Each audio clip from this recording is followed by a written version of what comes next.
हरिः लोकाभिरामं रणरङ्गधीरं राजीवनेत्रं रघुवंशनाथं कारुण्यरूपं करुणाकरं तं श्रीरामचंद्रं शरणं प्रपद्ये। मानस प्रेमियों, श्री रामचरित मानस में भगवान के प्रभाव वर्णन में आपका स्वागत है। पूर्व भाग में हमने भगवान के स्वभाव का वर्णन सुनाया था। अब आज एक नया भाग शुरू करने जा रहे हैं, जिसमें श्री रामचरित मानस में भगवान के प्रभाव का वर्णन जहाँ जहाँ आया है उसका संग्रह तैयार करके सुनाया जा रहा है। जिस तरह से भगवान के स्वभाव का वर्णन सबके लिए कल्याणकारी है, उसी तरह से भगवान का प्रभाव भी अत्यंत कल्याणकारी है। आज उसी प्रकरण को हम शुरू करने जा रहे हैं। तो आज पहले भाग में बालकांड मंगलाचरण से लेकर के दोहा क्रमांक 55 तक में भगवान के प्रभाव का वर्णन आज सुनेंगे। श्री रामचरित मानस में बालकांड मंगलाचरण श्लोक क्रमांक 6 से भगवान के प्रभाव का वर्णन प्रारंभ हुआ है, जिसमें गोसाई जी वंदना करते हुए कहते हैं कि जिनकी माया के वशीभूत संपूर्ण विश्व ब्रह्मा देवता और असुर हैं, जिनकी सत्ता से रस्सी में सर्प की भांति या सारा दिश जगत सत्य प्रतीत होता है, और जिनके केवल चरण ही भव सागर से तनने की इच्छा वालों के लिए एकमात्र नौका है, उन समस्त कारणों से पर्यानी श्रेष्ठ राम कहाने वाले भगवान हरि की मैं वंदना करता हूँ। यन माया बस भरति विश्वमखिलं ब्रह्मादि देवासुरा यत सत्वाद मृषभ भांति सकलम रज्जौ यथा हे भ्रमः यद पाद प्लवमेकमेव हि भवाम्भोधे स्थितिर्सावतां वन्दे अहं तम शेष कारण परम रामाख्यमीशं हरिम्। आगे मंगलाचरण सोढ़ा क्रमांक 2 में गोसाई जी प्रभाव वर्णन करते हुए कहते हैं कि जिनकी कृपा से गूंगा बहुत सुंदर बोलने वाला हो जाता है और लंगड़ा लूला दुर्गम पहाड़ चढ़ जाता है, वे कलयुग के सब पापों को जला डालने वाले भगवान मुझ पर दया करें। मूक होई बाचाल पंगु चढ़ाई गिर बर गहन जासु कृपा सो दयाल द्रवऊ सकल कलिमल दहन। आगे दोहा क्रमांक 12 में प्रभाव वर्णन करते हुए गोसाई जी कहते हैं कि सरस्वती जी, शेष जी, शिव जी, लक्ष्मण जी, ब्रह्मा जी, शास्त्र वेद और पुराण ये सब नेति नेति कह करके सदा जिनका गुणगान किया करते हैं। शारद शेष महेश विधि आगम निगम पुराण नेति नेति कही जासु गुण करहि निरंतर गान। आगे 13वें दोहे की दूसरी चौपाई में प्रभाव वर्णन करते हुए गोसाई जी कहते हैं कि जो परमेश्वर एक हैं, जिनके कोई इच्छा नहीं है, जिनका कोई रूप और नाम नहीं है, जो अजन्मा सच्चिदानंद और परम धाम है, और जो सब में व्यापक एवं विश्वरूप है, उन्हीं भगवान ने दिव्य शरीर धारण करके नाना प्रकार की लीला की है। एक यनी है य रूप य नामा अज सच्चिदानंद पर धामा व्यापक विश्व रूप भगवाना तेहि धरि देह चरित कृत नाना। आगे 23वें दोहे की तीसरी चौपाई की दूसरी पंक्ति में गोसाई जी प्रभाव वर्णन करते हैं कि ब्रह्म व्यापक है, एक है, अविनाशी है, सत्य चैतन्य और आनंद की घन राशि है। व्यापक एक ब्रह्म या विनाशी सत चेतन घन आनंद राशि। आगे 34वें दोहे की चौथी चौपाई की पहली पंक्ति में गोसाई जी प्रभाव वर्णन करते हैं कि असुर नाग पक्षी मनुष्य मुनि और देवता सब अयोध्या जी में आकर श्री रघुनाथ जी की सेवा करते हैं। असुर नाग खग नर मुनि देवा आई करहि रघुनायक सेवा।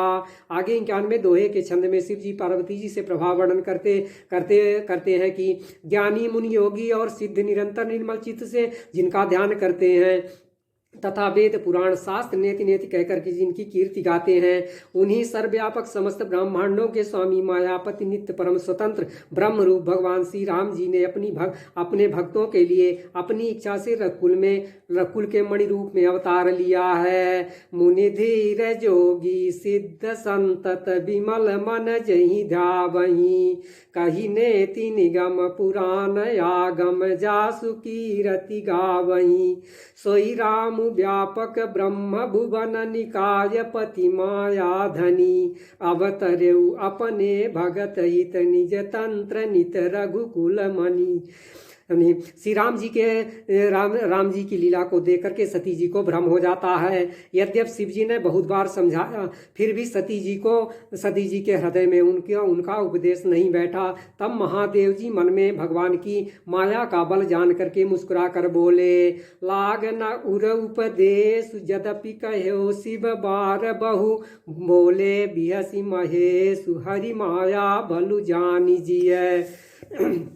आगे 52 में दोहे की चौथी चौपाई की पहली पंक्ति में सती जी जब भगवान श्री राम जी की परीक्षा लेने चली जाती हैं, तब शिव जी भगवान के प्रभाव का वर्णन करते हैं कि जो कुछ राम जी ने रच रखा है वही होगा, तर्क करके कौन विस्तार बढ़ावे। ऐसा कह करके शिव जी भगवान हरि का नाम जपने लगे और सती जी वहां गई जहां सुख के धाम प्रभु श्री राम जी थे। होई सोई जो राम रचि राखा, को करी तर्क बढ़ावय शाखा, अस कही लगे जपन हरि नामा, गई सती जहां प्रभु सुख धामा। आगे 53 में दोहे की दूसरी चौपाई की दूसरी पंक्ति में गोसाई जी प्रभाव वर्णन करते हैं कि सती जी के बनावटी वेश के देख करके लक्ष्मण जी चकित हो गए और उनके हृदय में बहुत बड़ा भ्रम हो गया। वे बहुत गंभीर हो गए, वे कुछ कह नहीं सके। धीर बुद्धि लक्ष्मण जी प्रभु श्री रघुनाथ जी के प्रभाव को जानते थे। लक्ष्मण दीख उमाकृत बेसा, चकित भये भ्रम हृदय विशेखा, कही न सकत कछु अति गंभीरा, प्रभु प्रभाव जानत मति धीरा।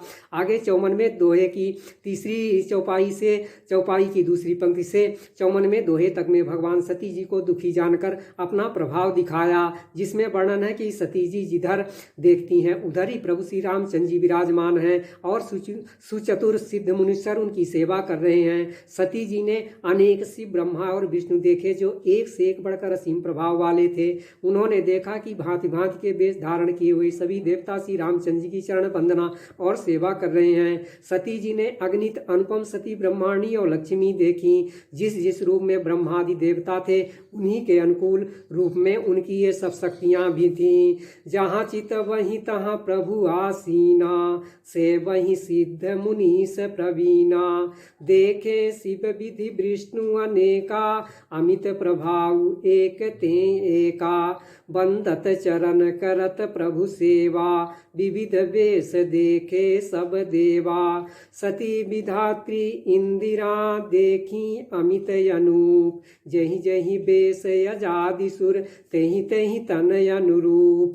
सती जी ने जहाँ तहाँ जितने रघुनाथ जी देखे शक्तियों सहित वहाँ उतने ही सारे देवताओं को भी देखा। संसार में जो चराचर जीव हैं वे भी अनेक प्रकार से सब देखे जहाँ तहाँ रघुपति जेते, शक्ति न सहित सकल सुर तेते, जीव चराचर जो संसारा, देखे सकल अनेक प्रकारा। अनेकों वेश धारण करके देवता प्रभु श्री रामचंद्र जी की पूजा कर रहे हैं, परंतु श्री रामचंद्र जी का दूसरा रूप कहीं नहीं देखा। सीता जी सही श्री रघुनाथ जी बहुत से देखे, परंतु उनके वेश अनेक नहीं थे। पूज ही प्रभु ही देव बहु बेसा, राम रूप दूसर नहीं देखा, अब लोके रघुपति बहु तेरे, सीता सहित न वेश घनेरे।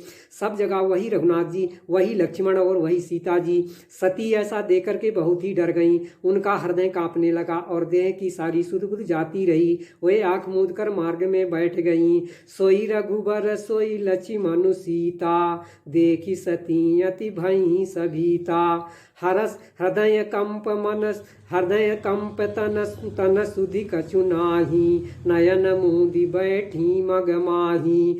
फिर आंख खोलकर देखा तो वहां सती जी को कुछ नहीं दिख पड़ा। तब वे बार बार श्री रामचंद्र जी के चरणों में सिर नवाकर वहां चली जहां शिव जी विराजमान थे। बहुरी बिलोक्यउ नयन उघारी, कछु न दीख तहाँ दक्ष कुमारी, पुनि पुनि नाई राम पद सीसा, चली तहाँ जहाँ रहे गिरीसा। इस प्राश्यास के वर्णन का ही विश्राम आगे का वर्णन भाग में सुनाया जाएगा। धन्यवाद।